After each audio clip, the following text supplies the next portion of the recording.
Ser podcast. ¡Acción!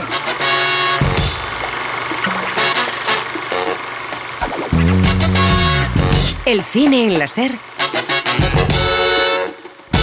con Pepa Blanes.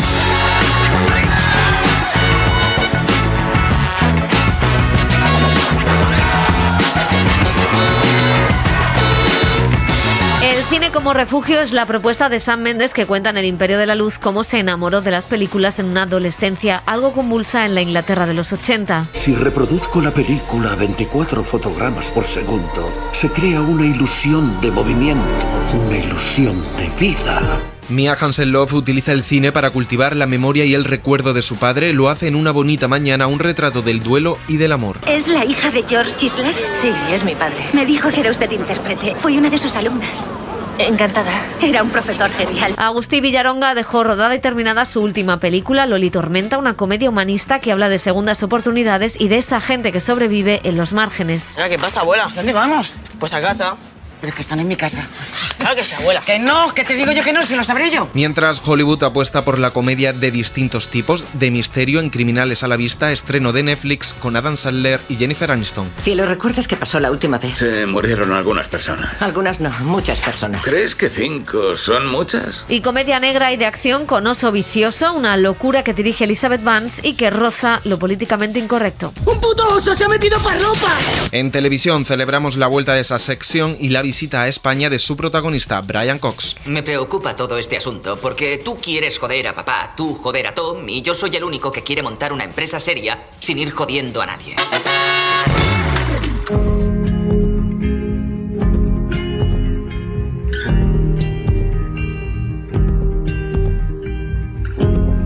What about the glass dandelion?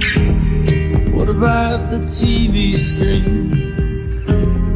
What about the undeveloped cameras? Maybe we should bury these.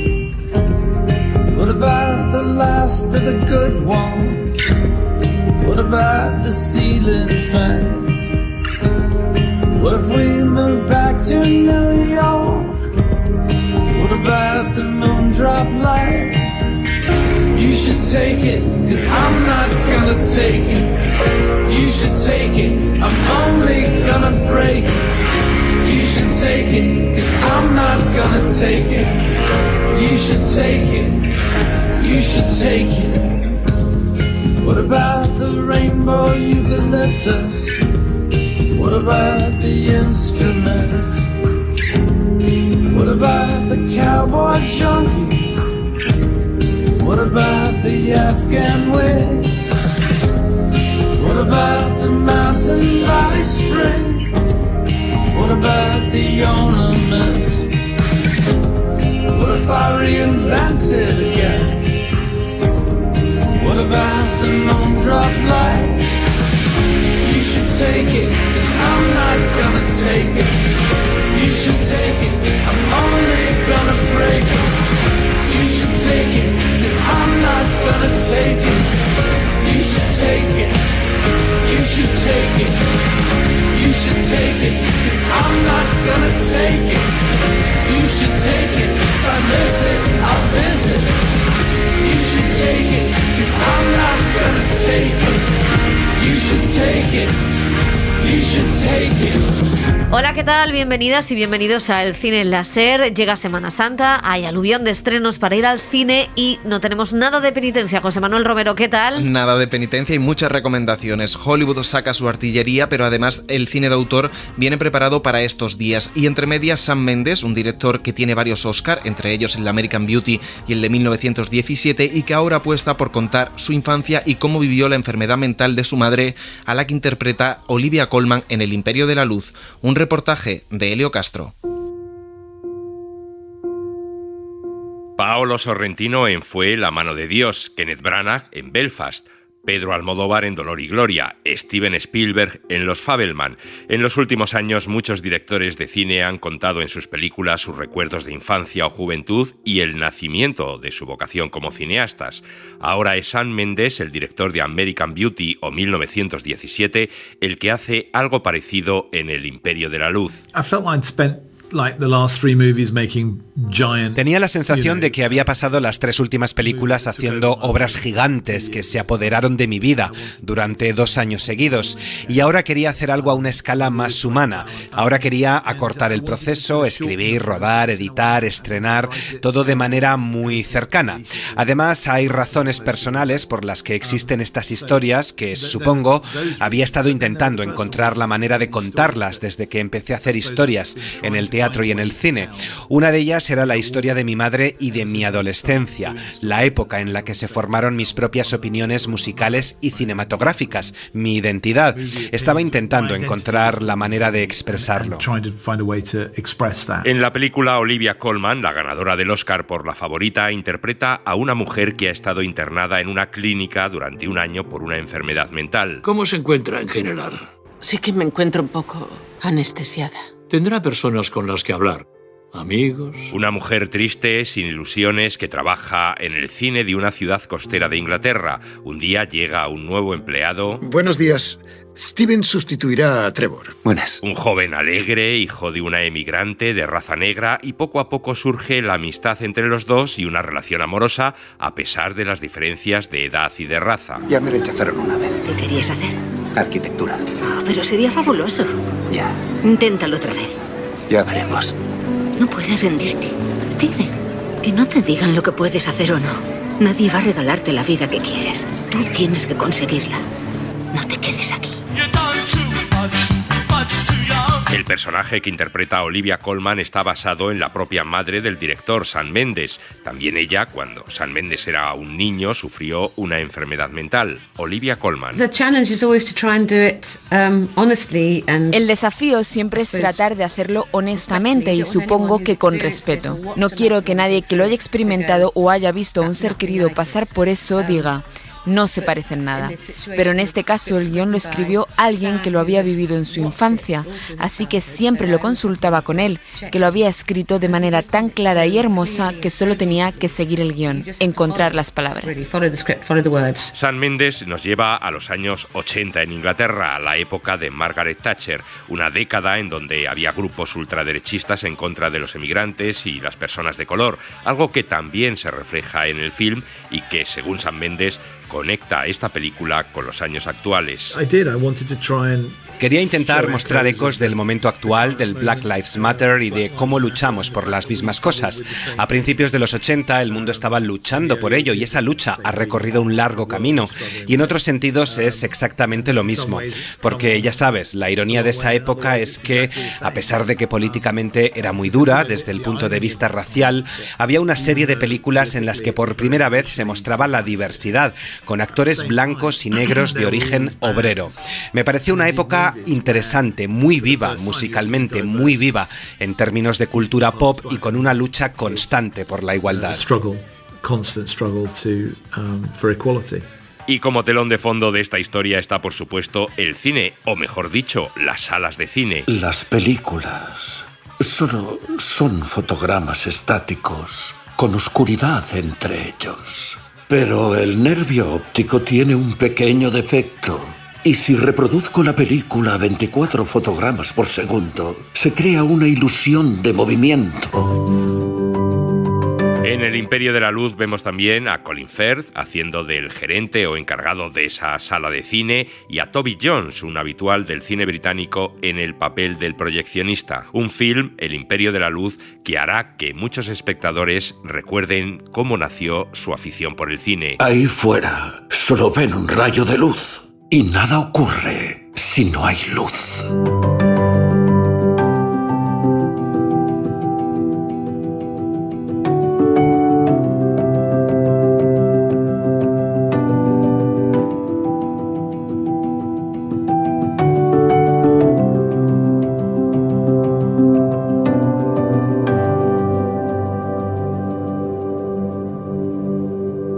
Y seguimos con el cine de autor, con lo nuevo de la directora francesa Mia Hansen-Løve, también preocupada por contar las relaciones entre padres e hijos. Ella ha elegido a Léa Seydoux para Una bonita mañana.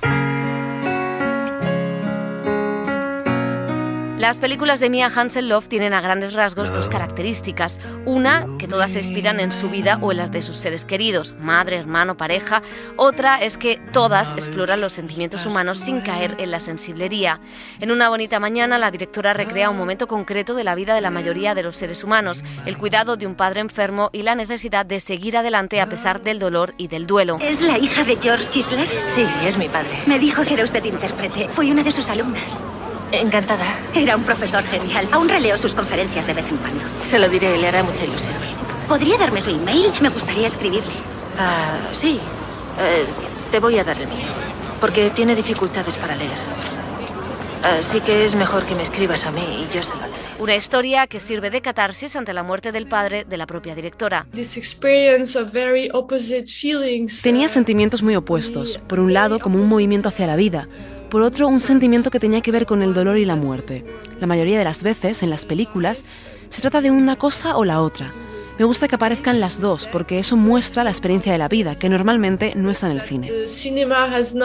La actriz Léa Seydoux interpreta a un alter ego de la directora, una mujer con una profesión liberal y bien considerada, una traductora con un buen puesto, con un hijo de 9 años, viuda, que se enfrenta al declive físico y mental de su padre, que padece una enfermedad neurodegenerativa, al tiempo que encuentra un nuevo amor. Creía que te marchabas.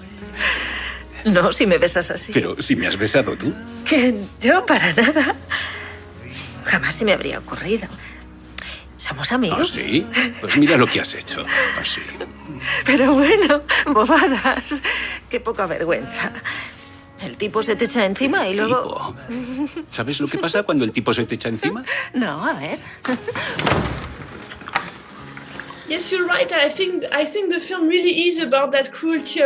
La película trata sobre la crueldad de la vida, pero yo diría que es una crueldad necesaria porque tenemos que seguir viviendo. Muchas personas se han encontrado con ese sentimiento de culpa cuando tienen padres enfermos, pero por otro lado hay algo probablemente egoísta en ello, pero también vital. Tienes que vivir. Tienes una vida por delante, tienes que aceptar la posibilidad de ser feliz. Y creo que esta tensión entre el cuidado, el tiempo, el amor que quieres dar a alguien y el deseo egoísta de preservar tu propia vida, tu propia posibilidad de felicidad, hay una tensión universal. Explica la directora que ha ido madurando en sus últimos retratos y que después de La isla de Berman regresa a un mundo familiar y francés.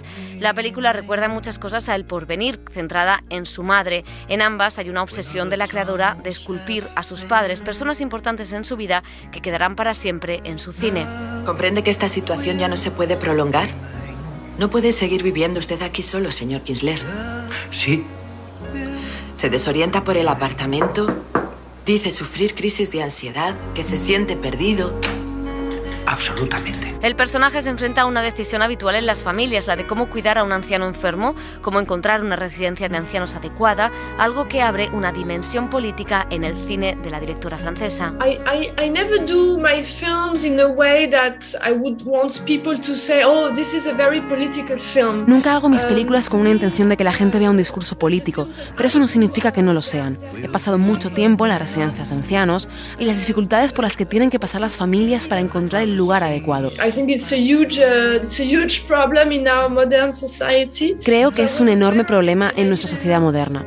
Quería que eso estuviera, pero por otro lado, no me gusta que mis películas parezcan transmitir un mensaje político muy literal. Political message. Tierna, agridulce, nostálgica y a veces cruel, la película de Mia Hansen-Løve es el retrato del devenir de la vida, a veces con pequeñas escenas cotidianas, sin aspavientos ni grandes dramatismos. Es el día a día de cualquier familia, pero contándolo con belleza austera. O sea que aquí trabajas. Parece tranquilo. Depende, a veces hay tensiones.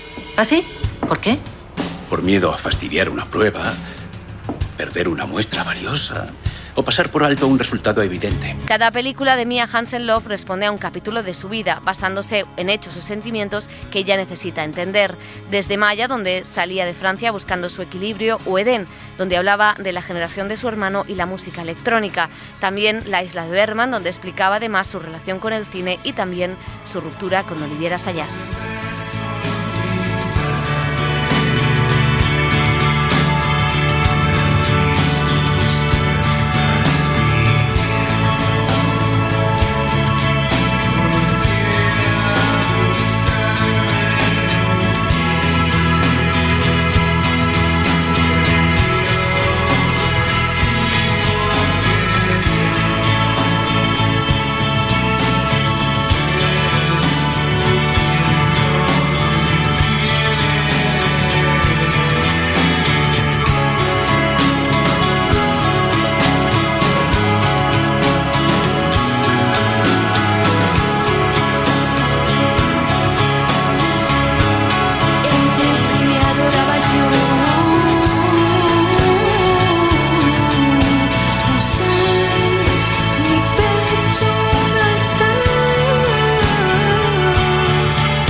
te adoraba yo.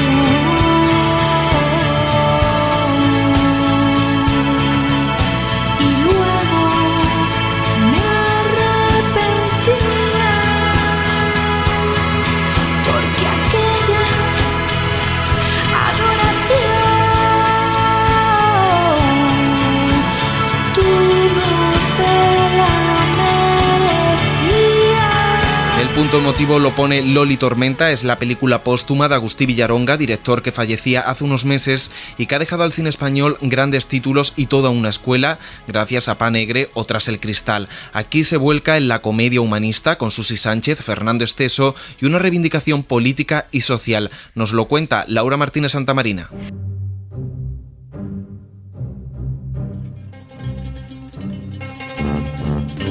El cine del mallorquín Agustí Villaronga se despide con esta película, Loli Tormenta, una obra que llega a las salas sin su director, quien falleció el pasado mes de enero. Villaronga, referente indiscutible de nuestro cine, firma obras como El ventre del mar o Pa Negre, galardonada con 9 premios Goya. Ambas hablan de la supervivencia emocional, un tema recurrente en su filmografía. El crudo contexto social de los años 60 marcó su estilo y se afilió al cine de autor como herramienta para proyectar nuevas miradas. ¿Dónde vas con eso? Al cole. Nos han dicho que tenemos que llevar una foto de nuestros padres. ¿A qué? Para una redacción. Tenemos que contar cómo son, a qué se dedican. ¿A qué se dedican? ¿Eso te hacen hacer? A mí no, a todos. Yo no sé por qué en el cole tienen que enterarse de nuestros chismes. Que la mamá se muriera no tiene ningún chisme. No, eso no. Pero que tu padre era un piernas, del que nunca más se supo, sí. Loli Tormenta es una historia cruda sobre el Alzheimer, la vejez y la pérdida, protagonizada por la grandísima Susi Sánchez. A pesar de la oscuridad simbólica a la que acostumbra Villaronga, esta historia se llena de esperanza sin renunciar a la dureza de la situación. Esto es posible gracias a la mirada de 3 niños a los que la vida no se lo ha puesto nada fácil y que han de lidiar con la enfermedad y el miedo a la soledad en una situación de precariedad. Mira, nene, al obstáculo hay que acariciarlo con el pie. Tienes que superarlo, no saltarlo. Si lo saltas en control, te caes de boca. Agustí Villaronga vuelve a trabajar con personajes jóvenes, a quienes les brinda la posibilidad de demostrar quiénes son y de qué son capaces ante las situaciones más complejas. Su abuela, una exatleta de éxito, comienza a ausentarse por el deterioro cognitivo que padece. Ella es la única responsable de sus nietos tras el fallecimiento de su hija. Los pequeños tienen que madurar a pasos de gigante por este cambio de roles sin alternativa. El banco que me quiere quitar la casa. Porque debo 10 meses de hipoteca. No me calles, solo debes 6. ¿Y tú cómo lo sabes? Porque me entero de las cosas. Necesito que me dejes dinero. No. ¿Cómo que no? Fernando Esteso y Celso Bugallo son los papeles masculinos de esta dramedia. El papel de Esteso, un hermano tacaño y canalla, está basado en la figura del padre del propio Villaronga. Además, en la pasada gala de los Goya, donde se homenajeaba la figura y la trayectoria de Carlos Saura, recordó al director con un pequeño discurso al entregar el premio a mejor corto documental. La Academia del Cine Catalán también decidió dedicar la gala de los premios Gaudí a la figura del mallorquín. He tenido la oportunidad de trabajar con él, bajo sus órdenes, un gran director de actores y con un sentido del humor increíble, parece mentira, que lo ha demostrado en esta su última película, Loli Tormenta, donde me ha regalado un papel increíble. Yo solo espero que tanto Carlos como Agustí, que estará seguramente escribiendo ya el guión de su próxima película, pues tengan un recuerdo para mí, porque más temprano que tarde nos volveremos a encontrar. Descansen en paz. La película acabó de rodarse el pasado verano en el extrarradio de la ciudad de Barcelona, con un Agustí ya enfermo, pero que pudo terminar su última historia. Villaronga tampoco se olvidó de retratar a mujeres fuertes que luchan para salir a flote a pesar del dolor sentimental, la asfixia económica y la enfermedad. ¿Y quién va a cuidarse de tu padre? Porque yo no, desde luego. Bueno, ¿qué más te da? ¿Sabe cuidarse solo? ¡Uy, por Dios! Oh. Mira, Rosy, las mujeres de nuestra familia nunca hemos cuidado maridos. No lo hizo mi madre, no lo hice yo. Y mi hija Pues mucho menos. Loli Tormenta es la última creación de uno de los directores más significativos del cine español, que imprimió una mirada personal y volcó en la pantalla decenas de historias que perdurarán en nuestro imaginario para siempre.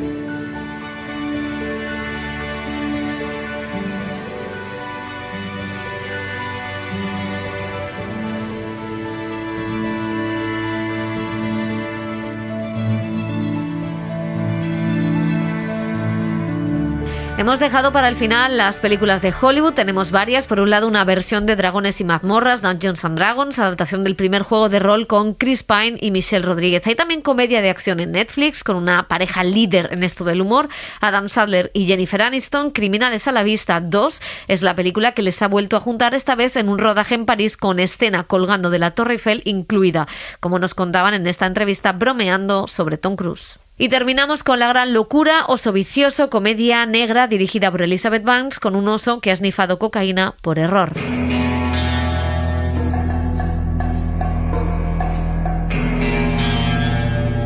Esta historia, por loca que parezca, parte de un hecho real. Encontraron un oso negro en el bosque en Blood Mountain. Son todos sitios reales y el oso había consumido, según estimaron, unos 32 kilos de cocaína. Cuentan las noticias con algo de leyenda que en los años 80 un cargamento de droga cayó de un helicóptero y un oso acabó colocado. No hay muchos más datos sobre el suceso, pero con ese material el guionista Jimmy Warden empezó a escribir una película. ¿A ese oso le pasa algo? Sí, yo se lo había dicho. ¿Pero por qué hace esas cosas? ¿Le has dado cocaína? No, pero tranquilo, los osos no pueden trepar a los árboles. ¡Claro que pueden! Entonces, ¿por qué ha subido? Entre la comedia negra, el cine de terror y las historias de aventuras, la actriz Elizabeth Banks asumió la dirección de esta divertida locura con un oso puestísimo y enloquecido, persiguiendo a todos los humanos que pisan ese bosque. Hay 17 personajes en la película y mueren 11, y ninguna muerte podía ser solo por el ataque del oso. Cada muerte tenía que ser más espectacular. Queríamos sorprender al público y no repetirnos nunca, que una cosa llevara a la otra, y era muy importante mostrar lo humano en la historia. El oso no es el mayor problema aquí, son los humanos.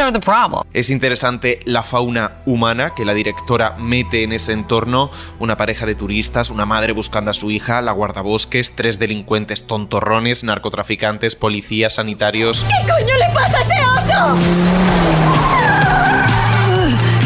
¿Para qué cojones lleva la pistola? ¡Quítese, quítese! ¡Aparte el arma! ¡Su puta madre! ¡Dispárele! ¡Dispare! ¡Te vas a enterar! La fórmula se agota pronto. Un oso persigue, como decíamos, a humanos con su puntito cada vez más gore, pero aún así no deja de ser entretenida y socarrona esta propuesta ambientada en los años 80, la época de la guerra contra las drogas de Reagan, que está presente como metáfora en ese bosque. Señora McKindry, ¿ha probado la cocaína? ¿Qué? ¿Por qué lo preguntas? Estaba pensando si tendría efectos a largo plazo. Para el oso, claro, si se hubiese metido un poquito. Bueno, el oso podría engancharse. Elizabeth Banks, que ya había dirigido Dando la Nota y Los Ángeles de Charlie, también desliza un mensaje ecologista sobre nuestra relación con la naturaleza y el cuidado del medio ambiente. Madre, siempre he querido ver a un oso en persona. Dime con las ballenas de Islandia y ahoga esto. Siempre tenemos suerte con la naturaleza. Sin embargo, el mayor desafío para una cinta que no escatima en sangre, revolcones y situaciones violentas era el diseño del propio oso negro. La compañía que fundó Peter Jackson para El Señor de los Anillos se ha encargado de los efectos digitales. El oso podía tener un comportamiento muy interesante porque estaba puestísimo de cocaína. Queríamos que fuera lo más real posible, pero también había margen para jugar con el comportamiento del oso porque nadie ha visto un oso puesto de coca. Era como el superpoder del oso. La magia que podíamos literalmente espolvorear sobre nuestro oso. Oso Vicioso está protagonizada por, entre otros, Kerry Russell, Margot Martindale, Jessie Taylor Ferguson y el fallecido Ray Liotta en uno de sus últimos papeles.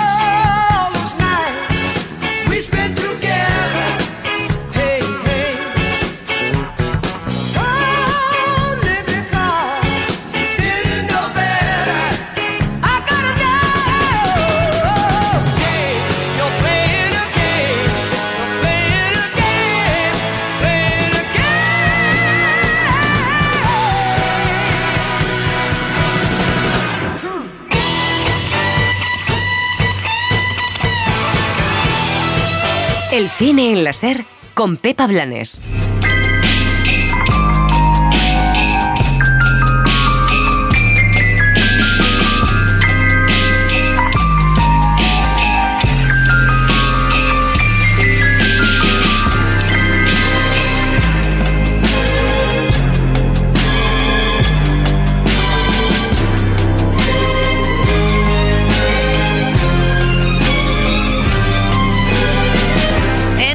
Vuelve el último buque insignia de HBO+, Succession. Se prepara la última batalla por el poder de la familia Roy con el estreno de la cuarta y última temporada. Dani Garrán, ¿qué tal? Muy buenas, Pepa.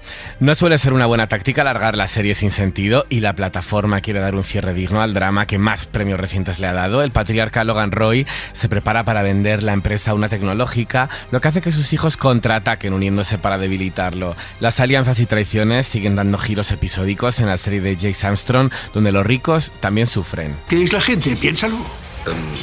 ¿En qué sentido? Son unidades económicas. Mira, yo soy un gigante. Y los demás pigmeos. Pero unidos forman un mercado. Vale, sí. ¿Qué es una persona? Posee valores, objetivos, pero opera en un mercado. El del matrimonio, el laboral, el financiero, el mercado de las ideas, etcétera. Desde Argentina han llegado dos series muy diferentes, pero que reflejan muy bien la corrupción en el poder y en las instituciones. La primera es División Palermo, una comedia dirigida y protagonizada por Santiago Korowski, que trata sobre una guardia urbana que busca una inclusión de personas con diferentes discapacidades para mejorar la imagen de la seguridad de la ciudad. Ha sido toda una revolución en Argentina, con sus chistes inteligentes y su crítica a la política y las instituciones que prefieren cambiar las formas y no el fondo de su gestión. ¿Y cuánto estás midiendo, Jonathan? 1,30 m. Es muy poquito, pero estoy seguro de que tenés un gran corazón. Sí, de hecho el doctor me dijo que me podría traer problemas de salud, eso. Es una miocardiopatía dilatada. La otra serie argentina que también ha llegado a Netflix y recomendamos con insistencia es El desenlace del reino. La segunda temporada de esta serie, creada por Marcelo y Claudia Piñeiro, indaga en las consecuencias del ascenso al poder del polémico pastor teleevangelista interpretado por Diego Peretti. Ahora es presidente de Argentina y su país está sumido en el caos social como resultado de sus políticas neoliberales. ¿Por qué protesta la gente? Porque tienen miedo de ser cada vez más pobres. Exacto. Ese es su miedo. ¿Y cómo se combate ese miedo? A un miedo real.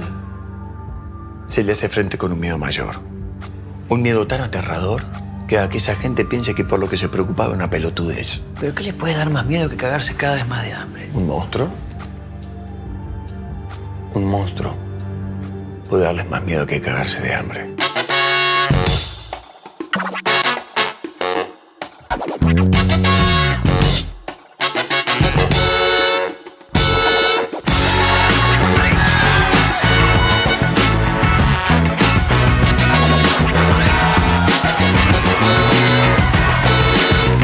Terminamos el cine en la SER, gracias a Julia García en la realización, a José Manuel Romero y Laura Martínez Santamarina en la producción y redes sociales.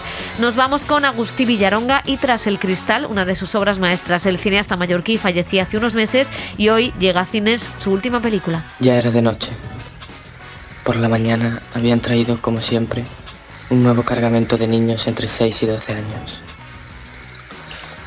Debíamos tan solo hacer las pruebas de sangre para luego distribuirlas según los grupos sanguíneos. La mayoría de ellos, sin embargo, llegaban ya contaminados con la epidemia y nos limitábamos a eliminarlos.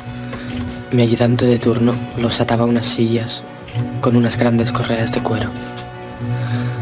Después, yo iba cargando una jeringuilla con gasolina. Con una larga aguja se las inyectaba en el corazón. El cine en la SER con Pepa Blanes. Suscríbete al Cine en la SER. Escúchanos en directo en la SER los sábados a las 7:30 de la mañana y los domingos a las 3 de la madrugada. Cadena SER. La radio.